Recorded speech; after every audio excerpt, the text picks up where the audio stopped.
이어서 연구수당 증명자료 사례와 양식 또 말씀을 드리도록 하겠습니다. 우선 연구수당 증명자료 좀 미흡한 사례부터 한번 보시면요. 기여도 평가서를 제출을 해주셨는데요. 이렇게 뭐 기여도 평가 결과도 잘 나와 있고 연구수당 지급액도 있고 심의연구원이 다 들어가 있는 것도 같고 좀 잘된 사례가 아닌가 싶기도 하실 텐데요. 그냥 딱 요 부분만 제출을 해주셨던 사례입니다. 그러니까 이 기여도 평가 결과만 좀 나와 있지 어떤 이 평가의 기준이나 방법 같은 것까지는 좀 확인이 어려웠던 좀 그런 부분에서 부족했던 사례다. 이렇게 미흡한 사례였다 보시면 되고, 오른쪽에 보시는 부분은 그냥 연구수당을 월별로 계속 정액으로 쭉 가져가셨던 내용입니다. 그래서 이렇게 연구수당을 매월 과제기간 동안 정액으로 지급하시게 되면 대부분 그냥 불인정이다. 이렇게 생각하시면 됩니다.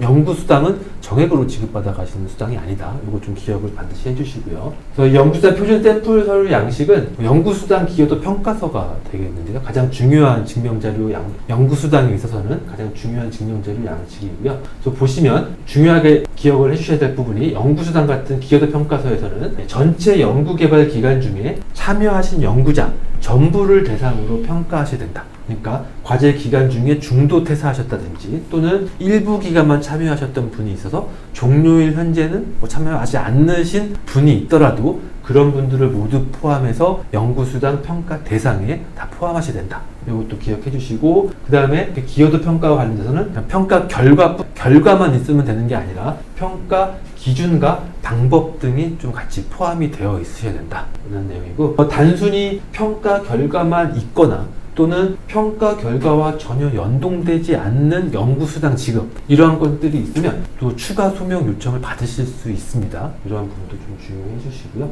그래서 뭐 이렇게 평가 기준이나 방법은 좀 합리적인 기준에 따라서 연구기관 자체적으로 좀 합리적으로 자율적으로 결정하시면 된다. 이렇게 보시면 되겠고요. 이 연구수당 평가 증명서류 관련해서 좀 모범 사례 좀 한번 보시면, 좌측에 보시면 뭐 기여도와 관련된 이제 평가 결과가 나왔고요. 관련돼서 신청액, 지급액도 나와 있고, 요거 첫 번째 보셨던 미흡 사례랑 유사하긴 한데요. 요 사례는 요 문서를 시작으로 관련돼서 어떻게 평가 기준과 방법이 있었는지 또 세부적으로 추가적인 자료가 제출되었었습니다.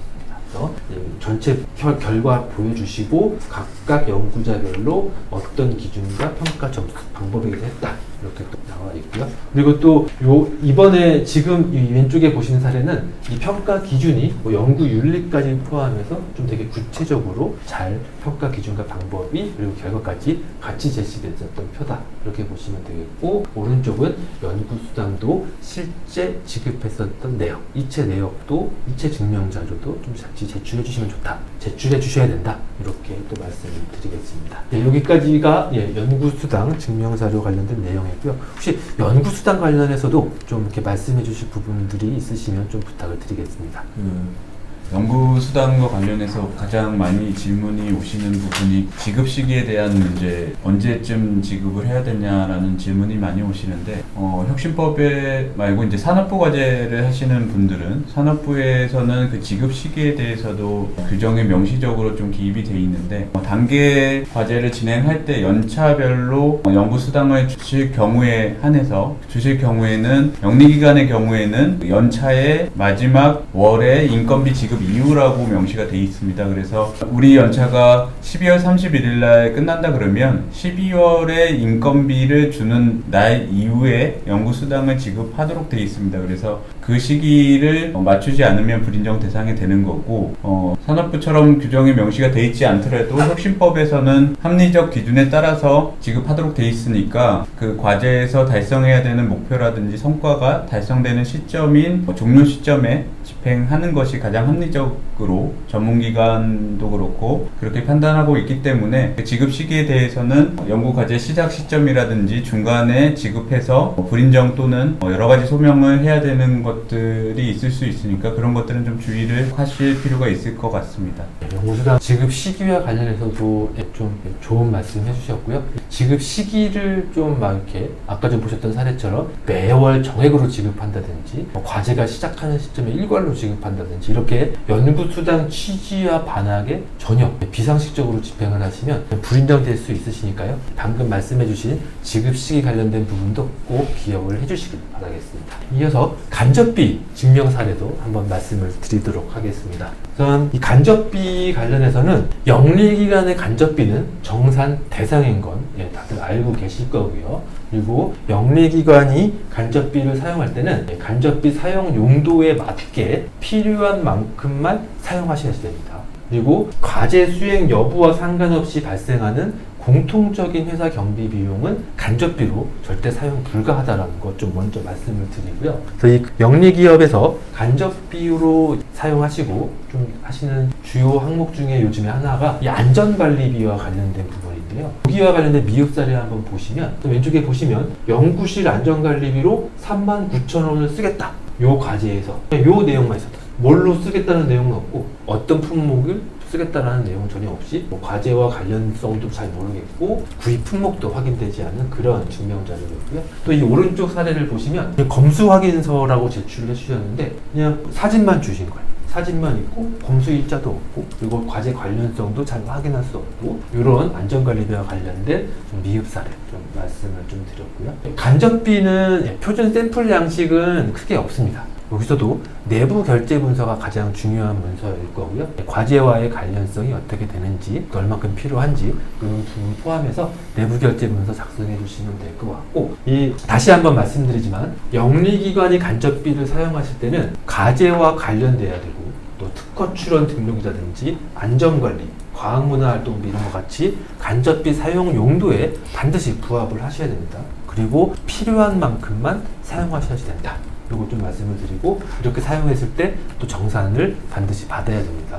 그리고 간접비라고 해서 그냥 직접적으로 산출할 수 없는 비용이니까 간접적으로 다 살 수 있는 거 아니냐 막 이렇게 생각하시면서 회사에서 원래부터 부담했어야 될 사무실 임차료라든지 보안 출입 보안 장치, 세콤 이런 월 결제 비용도 아직도 간혹씩 간접비로 사용하시는 분들이 계시는데 절대 그렇지 않고요. 연구개발 과제 수행과 상관없이 수행기간이 원래부터 부담했어야 할 기간 운영 경비, 이런 공통 운영 경비는 간접비로 집행하시게 되면 그 연구개발비는 거의 불인정이 되시니까요. 이거 좀 꼭 기억을 하고 주의를 해주시면 좋겠습니다. 간접비와 관련된 좀 증빙 자료, 모범 사례 한번 보시면 안전관리비 한번 다시 보시면 이 기업 같은 경우는 왼쪽에 보시는 대로 크린가드 보호기라는 거를 이러한 과제와 관련해서 집행을 하겠다. 이렇게 내부 결제를 오셨고요. 또 실제 물품이 며칠 날 입고가 돼서 어떻게 사용이 됐는지도 검수 확인서상 또 확인이 되었습니다. 다음은 특허 출원 등록비 한번 증명자료 사례를 보시면 이 기업도 이런 중기부 과제와 관련해서 이런 2차 전지용 국제사업 관련 개발로 이런 특허 출원을 하는 수수료 등에 대해서 내부 결제 문서를 받았고 또 실제 출원된 문서에 과제 관련된 해당 과제의 지원 정보, 서지 정보에도 과제와 관련된 명이 다 기재가 되어 있었고요. 이 특허 출원한 특허가 이 과제와 관련되었는지 가장 객관적으로 입증하실 수 있는 아주 손쉬운 방법이 출원서나 등록서상에 이렇게 서지 정보에 반영을 하시는 겁니다. 그래서 혹시라도 서지 정보에 반영을 못하셨다. 그러면 관련된 특허 대리인한테 보정 요청을 하시면 반영해 주시는 거 크게 어렵지 않으니까요. 이 가장 손쉽게 과제 관련성을 입증할 수 있는 대표적인 방법이다. 이렇게 말씀을 드리고요. 다음은 과학문화활동비 좀 잘 된 사례를 보시면 이 기업 같은 경우는 전시회에 이 연구개발 성과물을 홍보하기 위해서 계획을 했고요. 실제 계획서에도 연구개발 계획서도 어느 정도 반영이 되어 있었던 부분이었던 것 같습니다. 그래서 이렇게 참가 결과 보고서도 같이 제출을 해주셨고요. 근데 이 과학문화활동비는 사용 용도가 보통 홍보비 또는 전시회 참가비 이런 목적으로 사용할 수 있는 비용이긴 합니다. 하지만 이 연구개발 과제의 성과물을 홍보하는 것과 관련된 홍보여야 되지 그냥 일반적인 기업 제품의 홍보라든지 기업 자체적인 전시회 참가 비용을 이 과학문화활동비로 사용을 하시는 것은 안 됩니다. 그렇게 사용하시면 불인정이 되시니까요. 꼭 주의를 해주시면 좋겠습니다. 또 이어서 전시회 참가하셨던 과제 관련해서 참가하시게 되면 부스 비용 같은 거 임차하실 때 견적서 받으신 서도 제출해 주시면 되고 또 이렇게 전시회 참가하실 때 이 해당 전시회는 이렇게 어떤 어떤 부처의 어떤 사업과 관련해서 거기에 지원을 받아서 이렇게 전시에 참가해서 이런 홍보물을 만들었다. 이러한 어떤 사사문구 또 홍보물에 같이 포함이 좀 해주실 수 있으시면 이런 내용도 좀 과제의 관련성을 입증할 수 있는 좀 손쉬운 방법이다.